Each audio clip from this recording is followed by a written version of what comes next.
দ্বিপাক্ষিক বিষয় নিয়ে বিএনপি মহাসচিব মির্জা ফখরুল ইসলাম আলমগীরের সঙ্গে বৈঠক করেছেন পাকিস্তানের হাই কমিশনার সৈয়দ আহমদ মারুফ।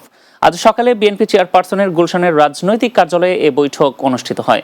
বিএনপি মহাসচিবের সঙ্গে বৈঠকে উপস্থিত ছিলেন দলের স্থায়ী কমিটির সদস্য আমির খসরু মাহমুদ চৌধুরী ও শামা ওবায়েদ। বৈঠক শেষে সংবাদ সম্মেলনে আমির খসরু বলেন, দুই দেশের ব্যবসা বাণিজ্য ও অর্থনৈতিক সম্পর্ক আলোচনায় এসেছে। এছাড়া স্বাধীনতা, সার্বভৌমত্ব অক্ষুণ্ণ রেখে এবং পারিপার্শ্বিক সুসম্পর্ক শ্রদ্ধা ও সম্মান রেখে একে অপরের সঙ্গে যে সম্পর্ক সেটা এগিয়ে যাওয়ার বিষয় নিয়েও কথা বলেছেন তারা। দুই দেশের মধ্যে যে সম্ভাবনাগুলো আছে, ব্যবসা বাণিজ্য অর্থনীতি যে সম্ভাবনাগুলো, এগুলো আমরা আলোচনা করেছি।